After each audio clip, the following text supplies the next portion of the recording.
Et on attend justement la réaction d'Emmanuel Macron qui est à Bruxelles aujourd'hui. Oui. Ça ne vous a pas échappé pour un sommet européen sur la défense. Et il a réagi aux ambitions américaines puisque, je le rappelle, Donald Trump promet des droits de douane sur les produits européens très bientôt. Écoutez.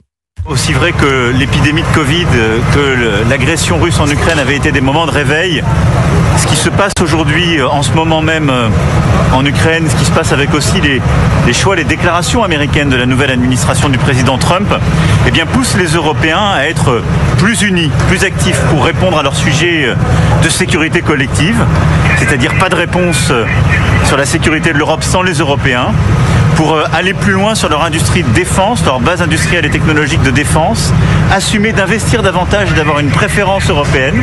Et si nous étions attaqués sur des sujets commerciaux, l'Europe, comme une puissance qui se tient, devra se faire respecter et donc réagir. Voilà, si l'Europe est attaquée, elle devra se faire respecter, puisque je le rappelle, Donald Trump menace désormais de taxer les produits européens, comme il l'avait avec la Chine, le Mexique, le Canada. Olivier d'Artigol. Pour l'instant, nous en sommes toujours au niveau des discours concernant les dirigeants européens, sauf que Donald Trump a annoncé ce week-end que la prochaine cible serait l'Union européenne. Il dénonce le déficit commercial pour les États-Unis, disant que l'Europe traite mal les États-Unis. Il dit, en parlant des Français, ils ne prennent presque rien et nous prenons tout, des millions de voitures, des quantités énormes de nourriture et de produits agricoles. Donc, les États-Unis ont été arnaqués par pratiquement tous les pays du monde, y compris l'Europe. Il y aura des annonces et des décisions concernant l'administration Trump sur les tarifs de douane concernant l'Union européenne, ça va tomber.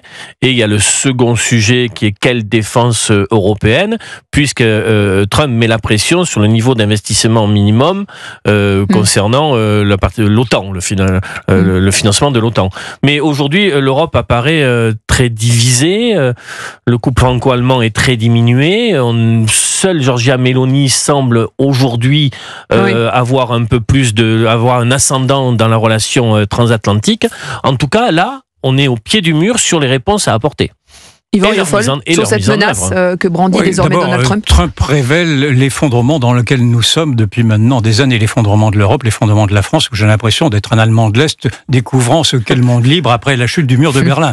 Et donc, il nous montre vraiment ce que nous sommes devenus. Pour le reste, moi je fais aussi, je pense que naturellement il est dans son rôle, il passe à l'acte. On parlait de l'immobilisme de Bayrou, là il montre ce qu'est un gouvernement qui passe à l'acte. Simplement, j'espère Il dit que son déficit commercial avec l'Union européenne est de 300 milliards de dollars. Voilà. Il trouve ça injuste. Donc c'est très bien que la France se réveille. J'ai observé que Bernard Arnault, le patron de LVMH, qui d'ailleurs a pris la parole maintenant au nom des patrons pour protester contre la politique de taxation des plus riches, était également à l'intronisation de Donald Trump. Donc j'en fais cette déduction qu'il a l'oreille de Donald Trump, qui serait peut-être l'ambassadeur des intérêts français, plus que le président de la République lui-même, sur les industries françaises elles-mêmes, parce que j'imagine que comme patron, il mesure parfaitement ce que pourrait être naturellement une augmentation des droits de douane dans nos exportations. Donc je fais confiance maintenant. Je suis obligé de trouver un interlocuteur, et je pense que Bernard Arnault, le patron de LVMH, patron qui s'adresse à un patron, Donald Trump, pourrait davantage défendre nos intérêts que des politiques qui sont tous maintenant à la ramasse. Ouais, à suivre. En tout cas, Donald Trump a l'air bien décidé à vouloir serrer d'un cran les relations commerciales avec l'Union européenne. On en reparlera évidemment ce soir sur Europe 1 avec Pierre de Villeneuve et toute son équipe dès 19h et 16h-18h. Cyril Hanouna. Merci les amis, merci Yvan, merci beaucoup Olivier.